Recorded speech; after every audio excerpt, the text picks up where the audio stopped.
درجات کے لیے صدر اسلام سے آج تک رہے محبت ولایت میں انجام دینے والوں کے لیے بالخصوص وہ محبان علیہ رسول جو دنیا سے چلے گئے اور بعد میں ان کا کوئی فاتحہ پڑھنے والا نہیں رہا، اپنے اپنے مرحومین کو یاد کرتے ہوئے اور بالاخص ماسٹر صاحب کے والدین جو دنیا سے رخصت ہو گئے، ان کی مغفرت اور بلندی درجات کے لیے ایک مرتبہ سورہ فاتحہ اور 3 بار سورہ توحید کی تلاوت فرمائیں۔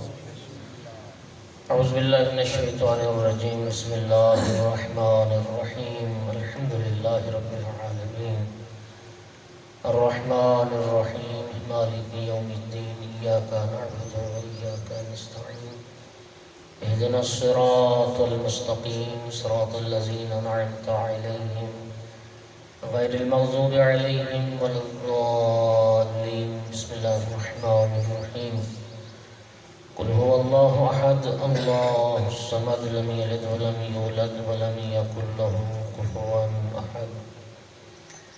بسم اللہ الرحمن الرحیم، قل هو اللہ احد اللہ الصمد لم یلد ولم یولد ولم یکن له کفوا احد۔ بسم اللہ الرحمن الرحیم، قل هو اللہ احد اللہ الصمد لم یلد ولم یولد ولم يكن له كفوا أحد۔ اللهم اغفر للمؤمنين والمؤمنات والمسلمين والمسلمات الأحياء منهم والأموات، اللهم تابع بيننا وبينهم بالخيرات إنك مجيب الدعوات إنك على كل شيء قدير۔ کریم اللہ بحق محمد و آل محمد علیہ السلام ماسٹر صاحب کی اس سائی کو اپنی بارگاہ میں قبول فرما، مالک ان کے توفیقات خیر میں اضافہ فرما، ان کے حوائج شریعہ پورے فرما، ماسٹر صاحب کے والدین کو اعلیٰ علیین میں مقام عطا فرما، انہیں محمد و آل محمد علیہ السلام کی شفاعت نصیب فرما۔ اے کریم اللہ جتنے مومنین مومنات تشریف فرمائیں سب کی حاجات کو پورا فرما، جو مومنین بیمار ہیں کریم اللہ انہیں شفاء کاملہ عطا فرما۔ اے مالک خالق مارس نین صاحب کو میرا اللہ شفاء کاملہ عطا فرما۔ مولانا صاحب کا نام کیا بتایا تھا؟ نہیں، ایک وہ مولانا صاحب کوئی ادھر ہیں بیمار ہیں، فالج ہوا ہے، میرا اللہ تیری ذات جانتی انہیں بھی شفاء کاملہ عطا فرما۔ میرا مالک ماسٹر صاحب کو نیک صالح پوتے عطا فرما، ان کے بیٹوں کو میرا مالک صاحب اولاد فرما، جتنے مومنین بھی اولاد ہیں سب کو نیک صالح اولاد عطا فرما۔ کریم مالک خالق بحق محمد و آل محمد اس کرونا کی وبا سے پوری انسانیت کو نجات عطا فرما، ہمارے گناہ معاف فرما، ہماری عاقبت بالخیر فرما، ہم سب کو قرآن و اہل بیت کے نوکروں میں شمار فرما۔ اے کریم اللہ جب تک زندگی رہے معرفت کے ساتھ بار بار محمد و آل محمد علیہ السلام کی زیارت، آخرت میں شفاعت نصیب فرما۔ علماء علامہ راجی اسلام کی زندگی دراز فرما، خادمان مظلوم ملت کی توفیقات میں اضافہ فرما، دنیا میں کسی کمینے کا محتاج نہ فرما۔ میرا اللہ تمام ملتمسین دعا کی دعاؤں کو مستجاب فرما، امام صاحب العصر علیہ السلام کے ظہور میں تعجیل فرما، وجعلنا من اعوانہ وانصارہ وشیعتہ، ما شاء اللہ لا حول ولا قوة الا باللہ العلی العظیم۔ اللہم صلی علی محمد و آل محمد۔ قبولیت دعا کے لیے بلند تر صلوات۔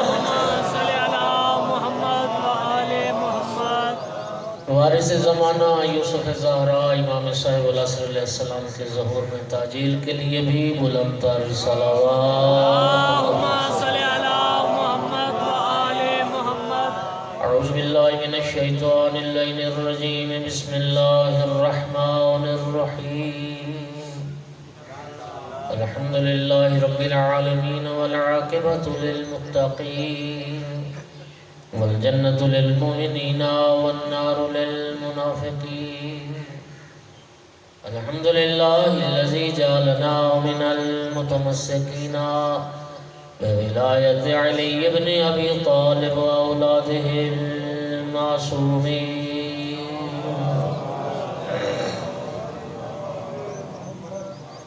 الحمدللہ الذی جعلنا من الباقین علی سید الشہداء و أولاده وأصحابه المظلومين. الصلاة والسلام والتحية والإكرام على رسوله الكريم شفيع المذنبين آنيس الغريبين ورحمة للعالمين.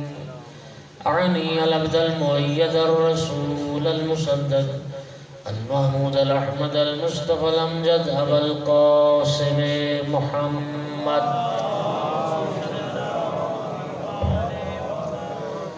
ثم الصلاة والسلام والتحية والإكرام على آله الطيبين الطاهرين المعصومين المنتجبين المنتخبين المظلومين واللعنة الدائمة على أعدائهم ملعونين من يوم عداوتهم إلى قيام يوم الدين وبعد يوم الدين. ما بعد، فقال سبحانه وتعالى في كتابه المجيد: بسم الله الرحمن الرحيم.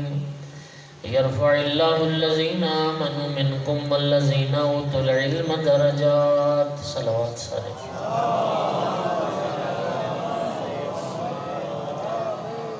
سامعین گرامی، سرکار کی حدیث ہے کہ جس طرح تم زندہ افراد ایک دوسرے کو ہدیہ اور تحفہ بھیجتے ہو، اپنے مرنے والوں کے لیے بھی ہدیہ بھیجو. قیل وما الہدیۃ یا رسول اللہ، کسی صحابی نے عرض کیا: رسول اللہ، مرنے والوں کے لیے کیا تحفہ بھیجیں، کیا ہدیہ بھیجیں؟ آقا نے فرمایا: نعم الہدیہ الاستغفار، مرنے والوں کے لیے بہترین ہدیہ ان کی مغفرت کی دعا کر. دوست احباب سارے بیٹھے ہیں، ہم دعا گو ہیں. اللہ تعالیٰ ماسٹر صاحب کے والدین کے درجات بلند فرمائے، ان کے گناہ معاف فرمائے، انہیں محمد و آل محمد کا جوار اور ان کی شفاعت نصیب فرمائے. اچھا، میں اگلی جو حدیث ہے سرکار کی وہ یہ ہے کہ اذکروا موتاکم بالخیر، اپنے مرنے والوں کو خیر کے ساتھ یاد کیا کرو. میں عرض کیا کرتا ہوں کہ ذکر محمد و آل محمد سے بڑھ کے اور خیر کیا ہے. واحد قوم ہے جو اپنے اموات کو یاد کرتی ہے تو ذکر محمد و آل محمد کی مجلس برپا کر کے یاد کرتی ہے، اور یہ بہترین طریقہ ہے اموات کو خیر کے ساتھ یاد کرنا. یہی ہستیاں ہمارا وسیلہ ہے، یہی ہستیاں بارگاہ خدا تک پہنچنے کا ذریعہ ہے. میں نے سورہ مبارکہ مجادلہ 28واں پارہ ایک چھوٹا سا حصہ ہے آیت مجیدہ کا جو تلاوت کیا ہے. یہ آیت اس حوالے سے بڑی اہم ہے کہ اس آیت میں اللہ پاک نے ان لوگوں کا ذکر کیا ہے جن کے درجات اللہ نے بلند کیے، جن لوگوں کو اللہ نے عزت و عظمت، رفعت اور بلندی سے نوازا ہے. رب نے ان کا ذکر کیا، اور آپ یقیناً جاننا چاہیں گے کہ وہ کون لوگ ہیں خداوند عالم نے جنہیں عظمت و عزت و رفعت سے سرفراز فرمایا. تو آپ صلوات پڑھیں اور میں عرض کرتا ہوں.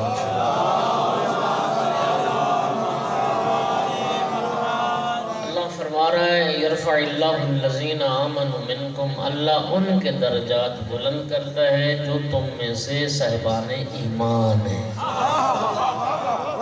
والذین اوتوا العلم درجات، اور اللہ ان کے درجات بھی بلند کرتا ہے جنہیں علم عطا کیا گیا ہے.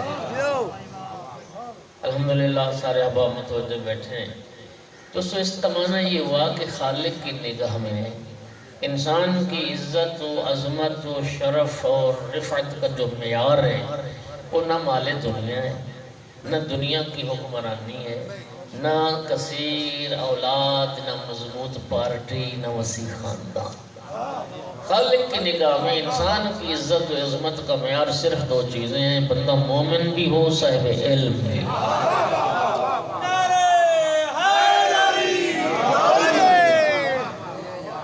دیہاتی علاقہ ہے تو آپ حضرات زیادہ بہتر جانتے ہیں کہ لوگ جانور خرید کرتے ہیں نا، کہ گائے بھینس بکری، تو ان جانوروں کے بھی قیمتی ہونے کے معیار ہوتے ہیں. ایسا ہے ساری بھیڑ بکریاں، ساری گائے بھینس ایک قیمت کی ہوتی نہیں، ان کے بھی قیمتی ہونے کے معیار ہے. اور مولا امیر المومنین علیہ السلام کی بارگاہ میں آپ کو لے چلتا ہوں تو آقا سے پوچھتے ہیں مولا آپ فرمائیں انسان کے قیمتی ہونے کا معیار کیا؟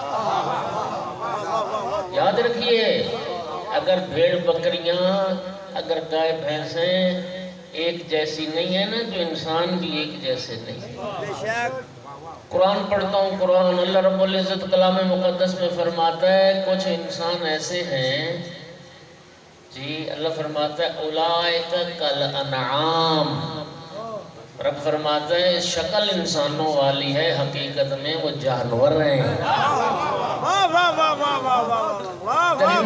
درندے انسانی شکل میں درندے۔ پھر فرماتا نہیں بل ہم اضل، بلکہ کچھ انسان ایسے ہیں جو جانوروں سے بھی بدتر، جانوروں سے بھی۔ وہ میں موضوع سے ہٹ جاؤں گا ورنہ میں تفصیل میں جاتا عرض کرتا کہ روایات میں کن کن جانوروں سے بھی بدتر انسان کو کہا گیا۔ ایسے انسان بھی ہیں شکل انسانوں والی ہے کتے سے بھی بدتر جو مالک کا دروازہ چھوڑ جائے،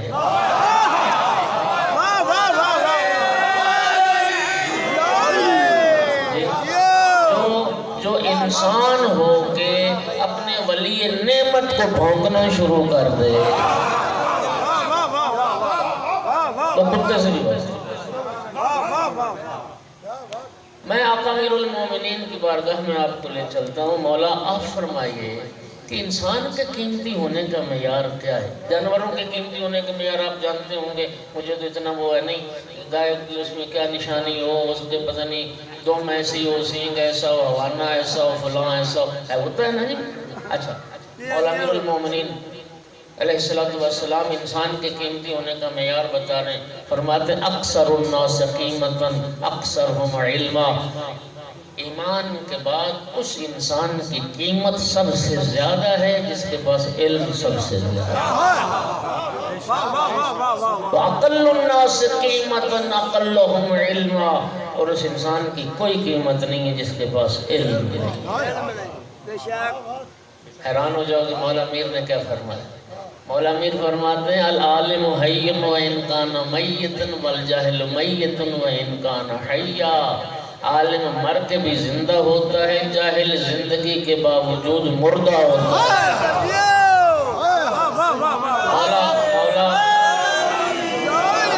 مولا علیہ السلام فرما رہے ہیں جاہل کو زندہ نہ سمجھو، ایک لاش ہے جو چلتی پھرتی ہے بس۔ کیوں؟ اس لیے کہ العلم حیات والجہل ممات، میرے تمہارے نزدیک زندگی کا معیار اور ہے، موت کا معیار اور ہے، امیر المومنین کی نگاہ میں معیار اور ہے۔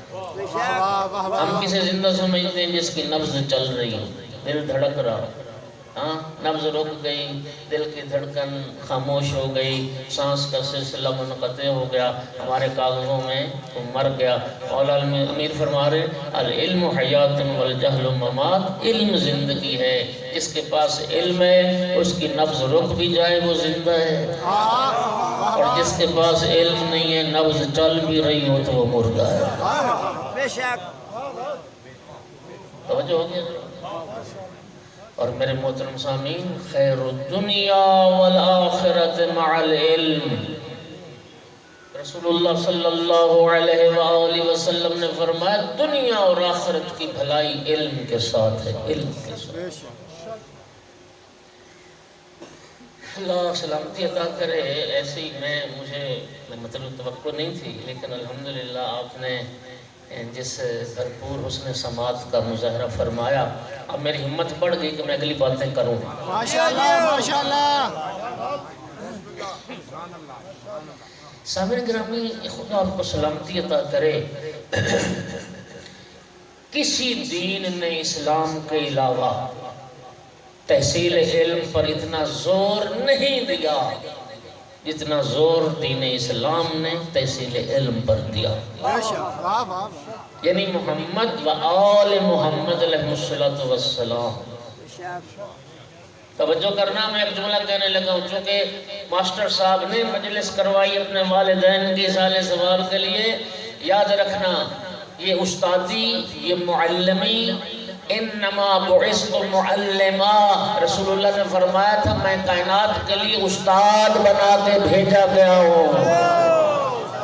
اگلا جملہ سنو، میں ذمہ داری سے عرض کر رہا ہوں سامنے گرامی، اللہ پاک قرآن میں فرماتا ہے اللہ نے جب تمہیں تمہاری ماؤں کے شکموں سے نکالا تھا، اخرجکم من بطون امہاتکم ولا تعلمون شیئا، تم جاہل تھے، تم کچھ نہیں جانتے تھے جب تم پیدا ہوئے تھے، ساری دنیا جاہل آئی، محمد و آل محمد علم لے کے آئے۔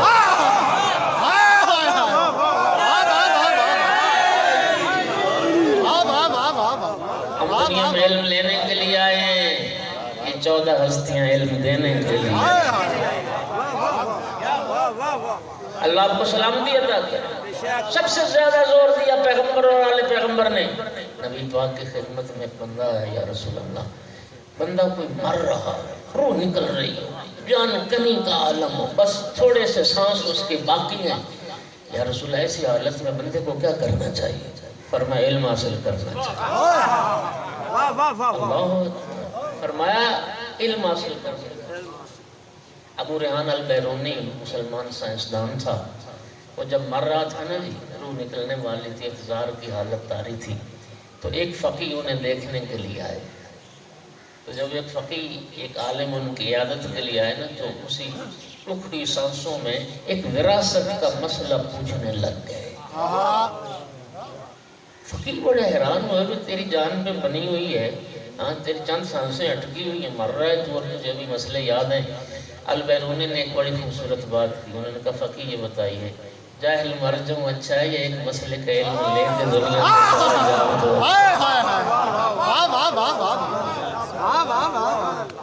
اسلام واحد مکتب ہے، اسلام واحد دین ہے، توجہ کیجئے گا۔ معاف کرنا، ہمارا پتہ ہے ماحول معاشرہ کیا ہو گیا ہے، بچہ کر جائے نا جی میٹرک، اچھا جی بیٹا کو فارغ ہو تحصیل ہو گیا، علم مکمل ہو، کمپلیٹ تعلیم مکمل ہو، پھر کسی نے ایف اے کر لیا، کسی نے پھر بی ایس ہو گیا، آج کل ماسٹر کی ڈگری لے لی تھی تو تعلیم کمپلیٹ ہو۔ ہاں جی لاکھوں میں کوئی ہوتا ہے، لاکھوں میں کوئی پی ایچ ڈی کرے، اس کی ریشو لاکھوں میں بنتی ہے، کسی نے پی ایچ ڈی کر لی، اب پی ایچ ڈی کسی مضمون میں کر لی تو اب تو پکا فارغ التحصیل ہو گیا نا، تعلیم کمپلیٹ ہو گئی۔ میرے دوستو قدردان بیٹھو، میرے جملہ ذہن میں بٹھانا، اسلام واحد دین ہے جس میں علم سے فارغ التحصیل ہونے کا تصور ہی نہیں۔ اور سنو، اگر علم سے فارغ التحصیل ہونے کا تصور اسلام میں ہوتا، نبی کریم کبھی نہ فرماتے اطلبوا العلم من المہد الی اللحد، ماں کی گود سے قبر تک علم حاصل کرو۔ یہ قبر تک علم حاصل کرنے کا حکم بتا رہا ہے کہ اسلام میں علم کی کوئی حد نہیں ہے۔ اور اللہ پاک قرآن میں فرماتا ہے فوق کل ذی علم علیم، ہر علم والے کے اوپر ایک علم والا۔ میرے دوستو آپ حیران ہو جائیں گے، حضرت موسیٰ علیہ السلام صاحب کتاب نبی، صاحب شریعت نبی، اللہ پاک حضرت موسیٰ کو حکم دے رہا ہے جاؤ مجمع البحرین پر، وہاں میرا ایک بندہ جا کے اس سے علم حاصل کرو، صاحب کتاب، صاحب شریعت، اور اللہ فرما رہا جاؤ علم حاصل کرو۔ ہم اپنے نبی کی بات کریں، یہ آیت سب کو یاد ہے، اللہ پاک نے اپنے محبوب کو کیا فرمایا؟ وَقُلْ رَبِّ زِدْنِي عِلْمًا، وَقُلْ رَبِّ زِدْنِي، اللہ پاک فرما رہا محبوب تو بھی میری بارگاہ میں اپنے علم کے اضافے کی دعا کر۔ اور میرے بھائی اسلام وہ دین ہے جس میں نبی فارغ التحصیل نہیں ہے۔ تو 4 جماعتیں پڑھ کے سمجھتا میں سارا عالم ہو گیا، اور تک علم حاصل کر۔ اور آقا کی حدیث سنانے لگا ہوں، سنیے، امام فرماتے ہیں ساری زندگی طالب علم رہو، ساری زندگی۔ نحن العلماء وشیعتنا متعلمون، امام صادق علیہ السلام فرماتے ہیں عالم ہم ہیں، ہمارے شیعہ طالب علم ہیں، ساری زندگی علم کی طلب میں رہو، علم کی جستجو میں رہو، علم کی تلاش میں۔ آقا کی حدیث سنیے، سرکار فرماتے من خرج من بیتہ لیطلب بابا من العلم، جو بندہ گھر سے نکلے، آپ کو پتہ چلا چلو جی آج دندی سرگانہ میں ذکر پاک ہے، مجلس پاک، علماء آ رہے ہیں، چلو کوئی ایک بات علم کی سیکھ کے آتے ہیں۔ میں ذمہ داری سے رسول اللہ کی حدیث پڑھ رہا ہوں، فرمایا من خرج من بیتہ لیطلب بابا من العلم فهو سالک علی سبیل الجنہ، فرمایا جو اس نیت سے گھر سے نکلا، چلو آج وہاں علماء آ رہے ہیں، کسی جگہ کبیر والا میں، ملتان میں، آپ جو قرب و جوار میں کسی جگہ پر صاحبان علم آ رہے ہیں، مجلسیں چلتے ہیں، ان کی علمی محفل مجلس میں چل کے کوئی ایک بات علم کی سیکھ کے آتے ہیں، سرکار فرماتے ہیں جو اس نیت سے گھر سے نکلتا ہے پھر وہ کبیر والا کی سڑکوں پہ نہیں چل رہا، وہ جنت کے راستے پر چل رہا۔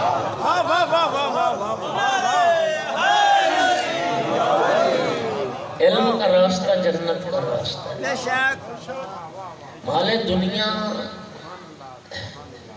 نبی پاک کی حدیث ہے کہ اس دنیا کی خالق کی نگاہ میں مچھر کے پر جتنی بھی حیثیت ہوتی نا، اللہ یہ دنیا نمرود کو، فرعون کو، قارون کو کبھی نہ دیتا اگر مچھر کے پر جتنی حیثیت بھی ہوتی۔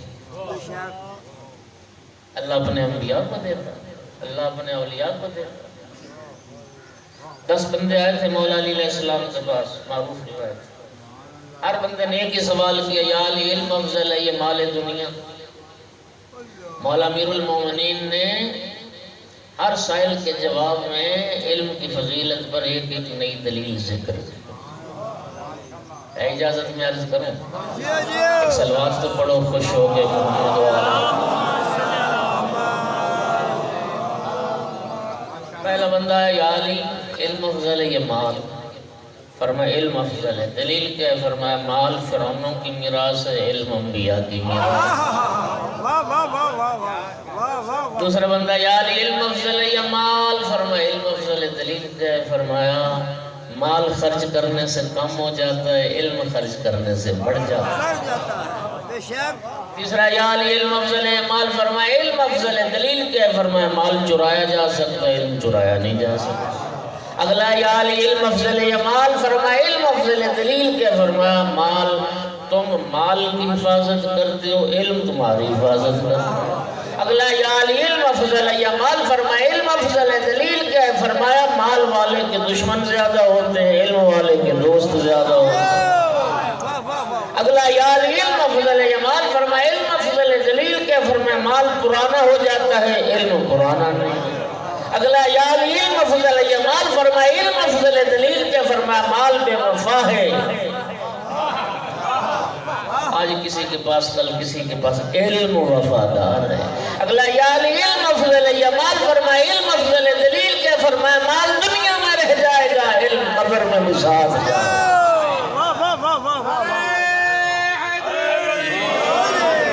اللہ آپ کو سلام دیتا ہے۔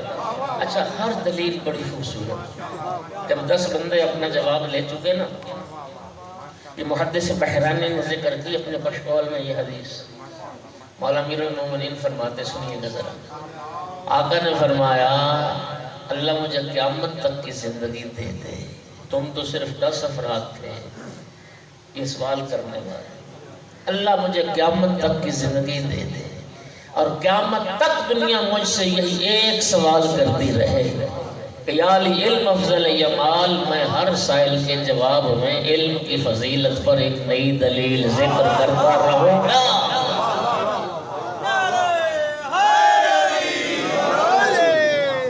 مومنین کرام، اللہ آپ کو سلامتی عطا کرے۔ میں اب یہ جو 2 جملے نہج البلاغہ سے مولا امیر کے پڑھنے لگا ہوں، میرا رب جانتا ہے مجھے نا اتنا سرور آتا ہے، ہاں جی، اور آپ یقیناً سرور حاصل کریں گے کیونکہ میں آپ کا مزاج دیکھ چکا ہوں، لطف لیں گے۔ کیا خوبصورت جملہ، عرض کروں، فرماتے کفا بالعلم شرفا ان یدعیہ من لا یحسنہ ویفرح بہ اذا نسب الیہ۔ مولا امیر فرماتے ہیں کہ اگر علم کی فضیلت پر کوئی دلیل نہ ہو، علم کی فضیلت کے لیے صرف اتنی ساری بات ہی کافی ہے، جاہل کو بھی عالم کہہ دو تو خوش ہو جاتا ہے، جاہل کو بھی عالم کہہ دو تو خوش ہو جاتا ہے۔ نسبت علم سے کوئی ناراض نہیں ہوتا، کوئی ناراض نہیں ہوتا، ہاں کوئی ہوتا ہے ناراض؟ اگلا جملہ میں دیکھتا ہوں کتنا لطف لیتے ہیں، وَقَفَا بِالْجَهْلِ ضَمًّا أَن يَبْرَأَ مِنْهُ مَنْ هُوَ فِيهِ، اور فرمایا جہالت کی مذمت پر کوئی دلیل نہ ہو، جہالت کی مذمت کے لیے اتنی ساری بات کافی ہے، جاہل کو بھی جاہل کہہ دو تو ناراض ہو جاتا ہے۔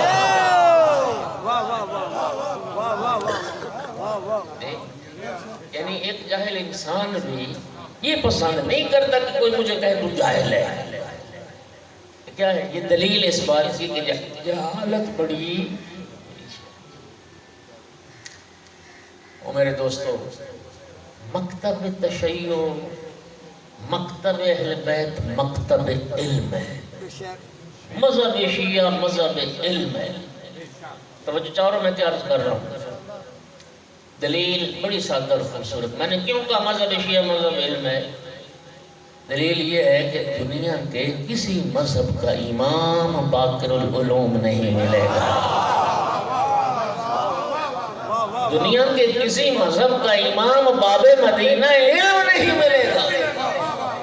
اللہ نے ہمیں وہ امام عطا فرمائے، علوم نبیین کا باقر نظر آتا ہے، تمام انبیاء کے علوم کو شگافتہ کرنے والا، اور کوئی شہر علم نبی کا باب نظر آتا ہے۔ خدا کی قسم شیعو، یہ تمہارے پہلے امام ہیں جن کے لیے رسول اللہ نے فرمایا انا مدینۃ العلم وعلی بابها، میں شہر علم ہوں، اس کا دروازہ علی ابن ابی۔ اور اگلا جملہ پتہ کیا فرمایا سرکار کی حدیث کا؟ من اراد العلم فلیات علی الباب، جسے علم چاہیے وہ دروازے پہ آئے، جسے علم چاہیے دروازے پہ آئے، دروازے۔ مومنین کرام، میں شیعہ سنی بھائی سارے بیٹھے، اللہ آپ کو سلامت رکھے، یہ پیار اسی طرح قائم و دائم رہے، اللہ نظر بد سے آپ کے اس اتفاق اور اتحاد کو بچائے۔ میں دوستو چیلنج کر رہا ہوں دو باتیں بڑے چیلنج کے ساتھ۔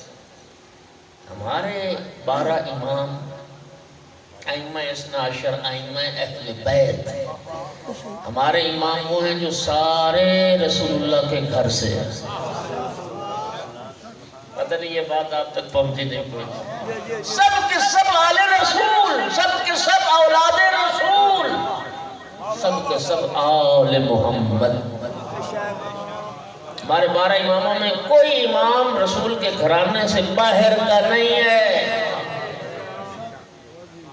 اور چیلنج جو کر رہا ہوں وہ سنیے ذرا کیا ہے۔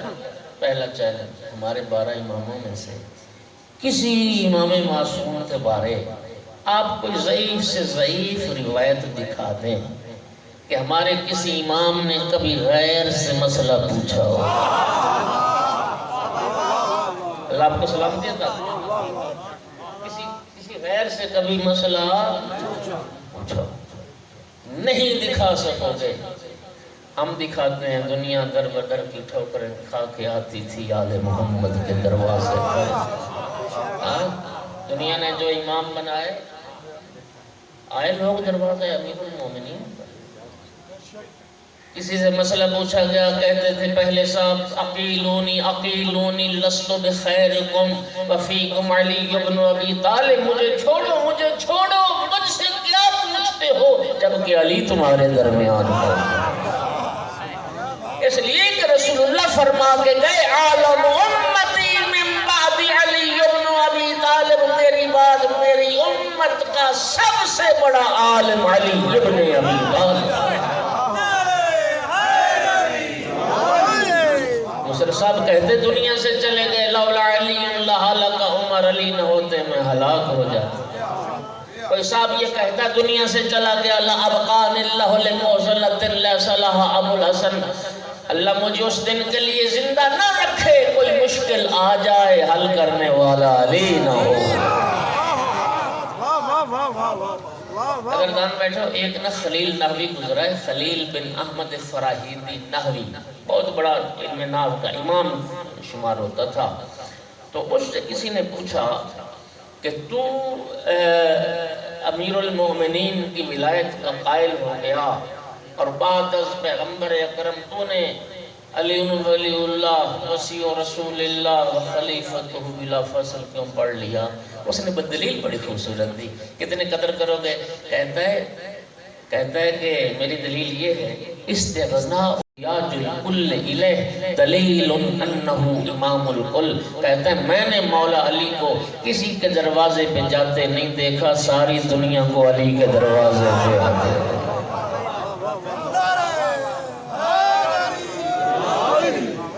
مولا امیر المومنین کا کسی دروازے پہ چل کے نہ جانا، اور دنیا کا مولا علی کے دروازے پہ چل کے آنا، کہتا ہے یہ دلیل ہے علی کل کا امام۔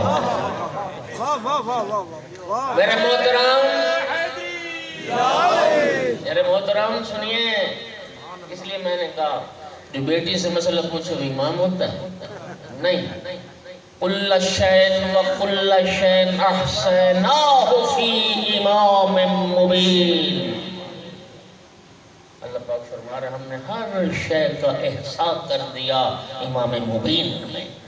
اور جب یہ آیت آئی، صحابہ نے پوچھا یا رسول اللہ امام مبین سے مراد تورات ہے؟ نہیں۔ زبور نہیں، انجیل نہیں، قرآن نہیں۔ تو یا رسول اللہ پھر امام مبین کون ہے؟ جس کے پاس ہر شے کا علم ہے۔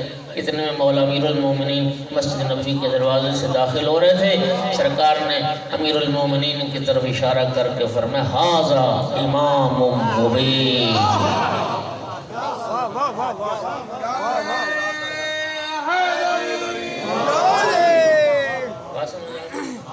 یہ ہمارا پہلا چیلنج۔ اور دوسرا چیلنج ہمارے ائمہ برحق میں سے کسی امام معصوم کے بارے میں کوئی ضعیف سے ضعیف روایت دکھا دو، کسی امام معصوم نے کبھی کسی غیر سے مسئلہ پوچھا ہو، یہ تو بتا دیا۔ دوسرا چیلنج یہ ہے کہ کسی امام سے مسئلہ پوچھا گیا ہو اور امام نے جواب کے لیے مہلت مانگی ہو۔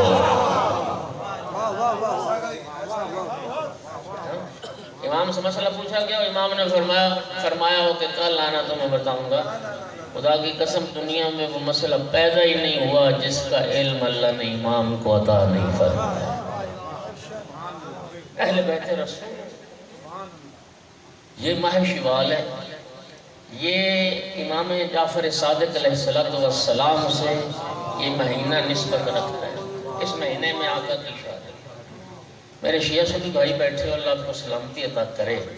امام صادق علیہ السلام وہ شخصیت تھی، جاہز عالم اہل سنت، بہت بڑے عالم اہل سنت گزرے۔ انہوں نے پتہ کیا لکھا؟ انہوں نے اپنی کتاب میں چھٹے امام کے بارے میں یہ جملہ لکھا، قد ملأ الدنیا علمہ و فقہہ۔ کہتا ہے امام جعفر صادق علیہ السلام وہ شخصیت تھے جنہوں نے اپنے علوم سے دنیا کو پر کر دیا، دنیا کو بھر دیا۔ اور حیران ہو جاؤ گے میرے محترم سامعین، اللہ آپ کو سلامتی عطا کرے۔ جانتے ہو کہ اسلام میں پہلی باقاعدہ اور باضابطہ یونیورسٹی جو قائم کی وہ امام جعفر صادق علیہ السلام، یعنی وہی مدرسہ علمیہ جس کی بنیاد رسول اللہ نے رکھی تھی۔ باقی ائمہ کو چونکہ اتنا زیادہ وقت نہیں ملا، امام جعفر صادق علیہ السلام کو وقت ملا، بنی امیہ اور بنی عباس حکومت اور اقتدار کی جنگ لڑ رہے تھے، فرزند رسول کو موقع ملا اور امام علیہ السلام نے اس موقع سے بھرپور فائدہ اٹھایا اور نشر علوم کی ذمہ داری بطریق احسن ادا کی، اور 4000 سے زیادہ شاگرد امام نے پیدا کیے۔ اور میرے اہل سنت بھائی بیٹھے ہو، وجہ بھی یہی ہے کہ فقہ جعفری، سنو یہ کوئی نیا دین نہیں ہے، فقہ جعفری کوئی نئی شریعت نہیں ہے، وہی دین جو اللہ نے بنایا اور وہی شریعت جو رسول اللہ لے کے آئے، اسی دین کی، اسی شریعت کی اتنی توضیح و تشریح فرمائی امام جعفر صادق نے، اور اتنی خدمت کی اس دین خدا کی کہ دین خدا اب قیامت تک فقہ جعفری کے نام سے معروف۔ اور اس کی دوسری وجہ ہے، وہ سارے جانو کیا ہے، جتنی احادیث چاہے فقہ کے ابواب میں ہوں، چاہے اخلاقیات کے ابواب میں ہوں، چاہے علم کلام اور عقائد کے ابواب میں ہوں، جتنی احادیث امام صادق علیہ السلام سے پہنچی، اتنی احادیث کسی اور امام سے نہیں پہنچی۔ بات سمجھ آ رہی؟ اور اس کی وجہ یہی ہے، کہ جس استاد کے 4000 سے زیادہ شاگرد ہوں، کیونکہ سب سے زیادہ امام کو موقع ملا، تو ظاہر ہے یقیناً وہ حدیث بھی امام علیہ السلام کی، اور یہی وجہ امام کی زندگی میں امام کے 400 شاگردوں نے،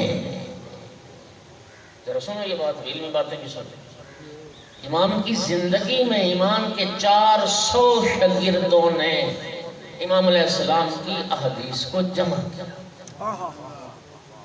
امام سے جو مسائل پوچھے جاتے تھے وہ لکھے، امام کی زبان سے جو کلمات مبارک نکلے، احادیث نکلی، وہ ساری جمع کی۔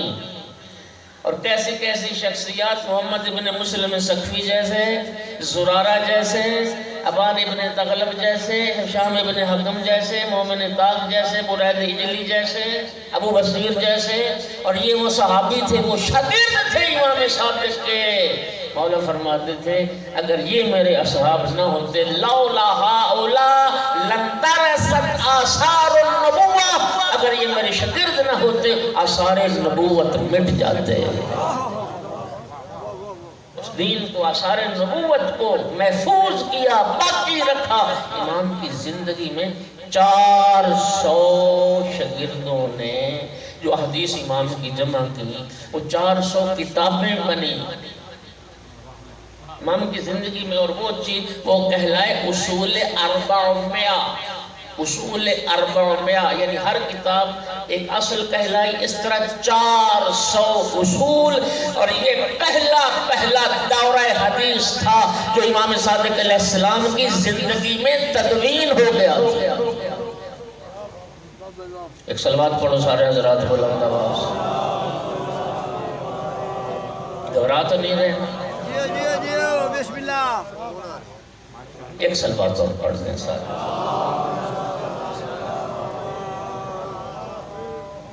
مدینہ میں یونیورسٹی قائم فرمائی، پھر عراق میں امام نے یونیورسٹی قائم فرمائی۔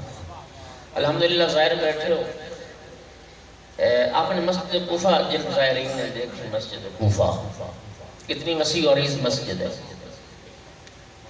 راوی کہتا ہے ایک وقت وہ تھا کہ میں نے دیکھا مسجد کوفہ میں 900 استاد اپنے تھوڑے تھوڑے شاگردوں کو لیے بیٹھے پڑھا رہے تھے، اور مختلف علوم پڑھا رہے تھے۔ سچی بات یہ ہے کہ ہم نے بھی نہ جو معرفت کا حق ہے، نہ وہ حق ہم سے ادا نہیں ہوا۔ فرانس میں ایک تحقیقاتی ادارہ ہے، جس ادارے میں دنیا کی مختلف یونیورسٹیوں کے 25 پروفیسرز، ڈاکٹرز نے امام صادق علیہ السلام کی علمی خدمات پر ریسرچ کی ہے۔ امریکہ، اس میں برطانیہ، ہالینڈ، جرمنی، بیلجیم، جاپان، مختلف یونیورسٹیوں، ان 25 میں صرف 2 مسلمان ہیں، باقی سب غیر مسلم ہیں۔ اور حیران ہو جاؤ گے، انہوں نے اپنی عرصے کی تحقیق کو کتابی شکل دی، اور اس کتاب کا نام رکھا سپر برین ان اسلام۔ وہ کہتے ہیں اسلام میں کوئی بہترین دماغ پیدا ہوا ہے تو امام جعفر صادق علیہ السلام۔ سنیے گا میں کیا عرض کر رہا ہوں۔ اس کتاب میں لکھتے ہیں کہ ہم حیران ہیں کہ یہ زمانے میں وسائل اتنے نہیں تھے، جی مسائل کی کمبود تھی، کہتے ہیں ہم حیران ہیں، چشم فلک نے ایسا استاد نہیں دیکھا، یہ کائنات کا وہ عظیم استاد تھا جو 500 علوم پڑھایا کرتا تھا۔ آپ نے داد ہی نہیں دی، نعرہ ہی نہیں لگایا. کتنے علوم اللہ ہم گن نہ سکیں. علوم پڑھائے جاتے تھے. کوئی میرا دوست یہ مت سمجھے کہ امام صرف دین کے مسائل شریعت فقہ کے جانتے ہیں. نہیں، قرآن کا کیا دعویٰ ہے؟ لا رتب ولا یابس الا فی کتاب مبین. قرآن کہتا ہے کوئی دنیا کا خشک و تر ایسا نہیں ہے جس کا ذکر قرآن میں نہ ہو. تو میرا بھائی اگر کائنات کی ہر شے کا علم قرآن میں ہے تو جو قرآن کا وارث ہوگا، جو قرآن کا وارث ہوگا وہ ہر شے کا عالم کیوں نہیں ہوگا؟ وَلَقَدْ أُوتِينَا عِلْمَ الْأَوَّلِينَ وَالْآخِرِينَ. امام صادق علیہ السلام اپنے جد کے منبر پہ بیٹھ کے فرماتے تھے اولین کا علم بھی ہمیں عطا کیا گیا ہے، آخرین کا علم بھی ہمیں عطا کیا ہے. اور سنو، پھر دنیا کے کسی مذہب کا امام وہ بات نہیں کر سکا جو بات امام جعفر صادق علیہ السلام اپنے جد کے منبر میں بیٹھ کے فرماتے تھے. سنو امام کیا فرماتے تھے؟ ایوہ الناس حدیثی حدیث و ابی و حدیث و ابی حدیث و جدی و حدیث و جدی حدیث و امیر المؤمنین و حدیث و امیر المؤمنین حدیث و رسول اللہ و حدیث و رسول اللہ قول اللہ عز و جل. امام صادق فرماتے تھے لوگوں میری حدیث میری نہیں، میرے بابا کی حدیث ہے. میرے بابا کی حدیث میرے دادا کی حدیث ہے. میرے دادا کی حدیث امیر المومنین علیہ السلام کی حدیث ہے. امیر المومنین علیہ السلام کی حدیث رسول اللہ کی حدیث ہے. اور رسول اللہ کی جو بات ہے وہ اللہ رب العزت کی بات ہے. یہ کیا تھا؟ یہ ہے سند مذہب جعفری. سند مذہب جعفری یعنی امام جعفر صادق کی کوئی بات امام کی اپنی ذاتی نہیں، وہی بات ہے جو رسول اللہ کی بات ہے اور وہی بات ہے جو اللہ رب العزت کی بات ہے. یہ ہے مذہب جعفری. اس لیے میں نے کہا کہ مذہب جعفری دین اسلام کی شریعت پیغمبر کی دوستوں خدا کی قسم کھا کے کہہ رہا ہوں، آزاد تعصبات کی اینک اتار کے آزادی ذہن آزاد چھوڑ کے حق کو تلاش کرنا شروع کر دو. اور رب کی قسم کھا کے کہہ رہا ہوں ہر بندے کی آخری منزل کا نام تشیع ہے. ہر بندے کی آخری منزل کا نام مذہب جعفری ہے.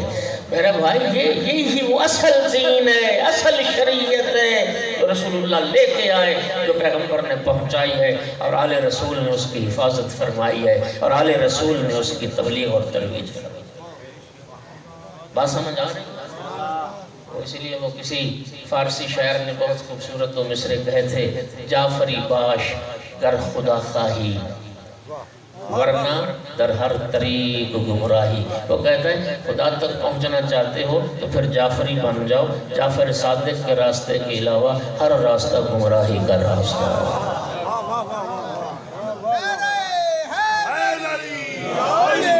یہ تشیع و تعلیمات ہے جو رسول. اچھا آج میرا سوال ہے، شیعہ سنی بھائی سارے بیٹھے ہو. اوہ میرا بھائی خدا کی قسم نہ کسی ذاکر نے نہ کسی مولوی نے قبر میں حشر میں آپ کی جگہ کوئی نہیں جواب دینا کسی نے. دینا کسی نے لا تزر وازرۃ وزر اخری. قرآن کہتا ہے کوئی کسی کا بوجھ نہیں اٹھائے گا. یہی دنیا ہے، یہیں پہ حق سچ کو تلاش ہے. میرا آپ سے سوال یہ ہے، آج امام جعفر صادق علیہ السلام تشریف لے آئے. توجہ توجہ توجہ. نہیں پہلے صلوات پڑھو، میں بات کہیں اور سے آپ کو سمجھانے کی کوشش. سنو ذرا بات، بڑی ذمہ داری سے ایک ایک بات ذمہ داری. امام جعفر صادق علیہ السلام واحد امام ہیں. دنیا کے مذاہب کے جتنے امام ہیں وہ یا ڈائریکٹ شاگرد ہیں امام جعفر صادق کے یا امام کے شاگردوں کے شاگرد ہیں.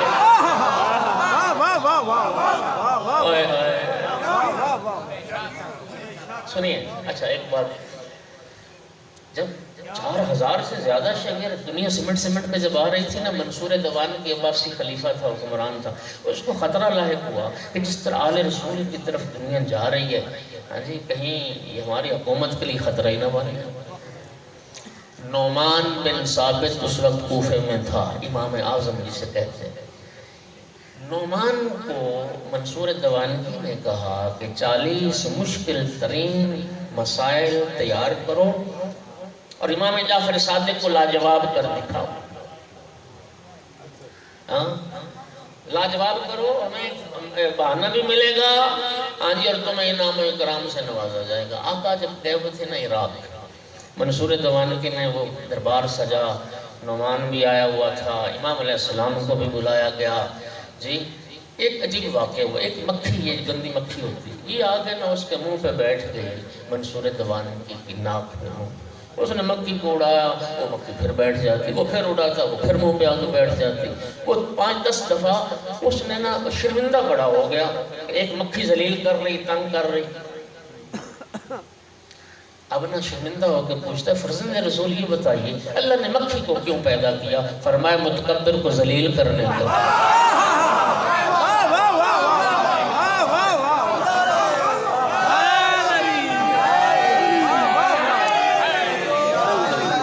سمجھیے یہ قدرت کا انتقام ہے۔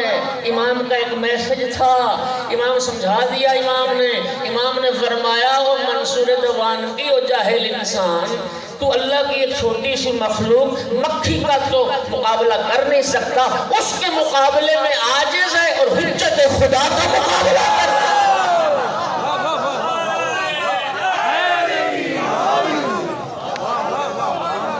خدا کا مقابلہ کرتا ہے۔ نعمان سے کہا سوالات کا سلسلہ شروع کیا جائے۔ نعمان ایک سوال کرتا تھا، امام صادق علیہ السلام تفصیل سے جواب دیتے تھے، فرماتے تھے انتم تقولون قضا واہل المدینہ یقولون قضا ونحن اہل بیت رسول اللہ نقول قضا۔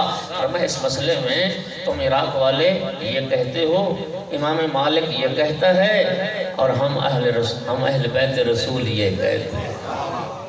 جب ایک سوال کا جواب اتنی تفصیل سے دیا، نعمان کو کہنا پڑا واللہ ما رأیت افقہ من جعفر ابن محمد، خدا کی قسم جعفر صادق سے بڑا فقیہ میں نے کائنات میں نہیں دیکھا۔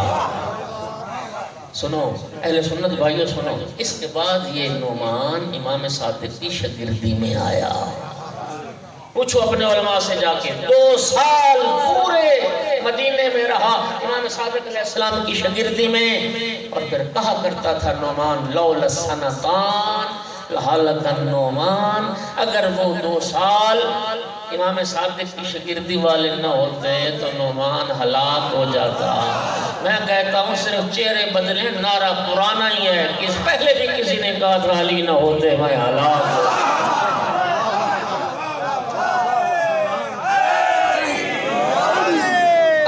فیصلہ ہے، عقل کو منصف بنا لے، جو ہلاک ہونے والے ہیں ان کی پیروی کرنی چاہیے، یا جو ہلاکت سے بچانے والے ہیں ان کی پیروی کرنی چاہیے۔ نعمان شاگرد امام مالک، سنیے گا، مدینے میں تھے امام مالک، کہتا ہے میں پورے 10 سال امام جعفر صادق علیہ السلام کی خدمت میں حاضر ہوتا رہا، کسب فیض کیا 10 سال پورے۔ اور یہ امام مالک کا خود جملہ ہے، کہتے ہیں میں 10 سالوں میں مختلف اوقات میں امام کے پاس گیا ہوں، کبھی دن تھا، کبھی رات تھی، کبھی صبح، کبھی شام، مختلف اوقات میں امام کے پاس جاتا تھا۔ یہ جملہ بڑی خوبصورت، کہتا ہے ما رأیتہ الا علی ثلاث، میں جب بھی گیا ہوں نا آقا کے پاس، میں نے 3 حالتوں میں سے ایک حالت میں امام کو ضرور دیکھا ہے، یا امام روزے میں ہوتے تھے، یا تلاوت قرآن میں مصروف ہوتے تھے، یا نماز پڑھ رہے ہوتے۔ یہ امام مالک کہتا ہے، یہ 10 سال۔ امام مالک بھی ڈائریکٹ شاگرد امام جعفر صادق کا، نعمان بھی ڈائریکٹ شاگرد امام جعفر صادق کا، محمد ابن ادریس شافعی یہ شاگرد ہیں امام مالک کے، اور احمد ابن حنبل یہ شاگرد ہے محمد ابن ادریس شافعی کا۔ دنیا کی ساری امامتوں کے بھی سر تو وہیں جھکے ہوئے ہیں۔ بولو ذرا، ایک کامن سینس کی بات کرتا ہوں،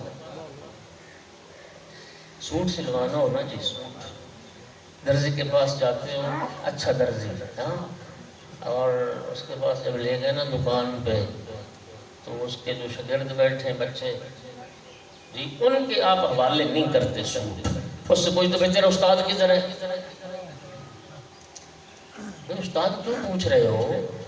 اسی استاد کی دکان پہ بیٹھا ہے، اسی کا شاگرد حوالے کر دو۔ آپ کہتے ہیں نہیں قیمتی کپڑا ہے، ایسے کہیں ضائع نہ کر دے، کچھ ذمہ دار کے حوالے تو کریں۔ اور میرا بھائی ذرا غور کر،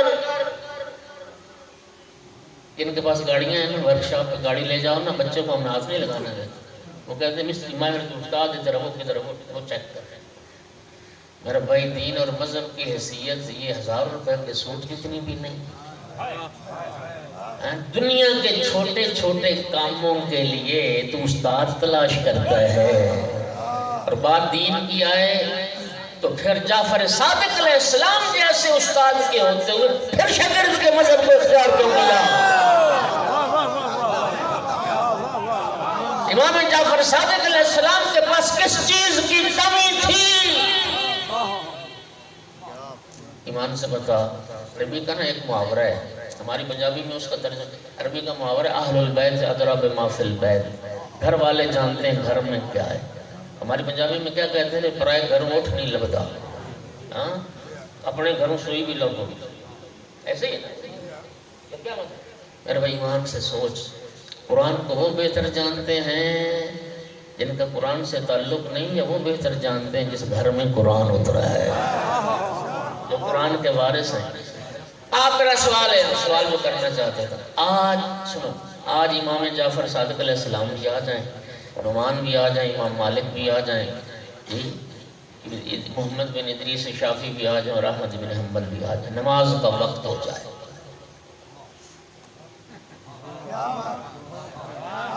نماز کا وقت ہو جائے۔ آپ سے سوال کرتا ہوں، بتائیے پہلے آپ کو نماز پڑھنی ہوگی تو کس کی اقتداء میں پڑھو گے؟ بولو، اور کس کی اقتداء میں پڑھو گے؟ یاد رکھ، حنبل اپنے استاد شافعی کے سامنے کھڑا نہیں ہوگا، اور شافعی اپنے استاد مالک کے سامنے کھڑا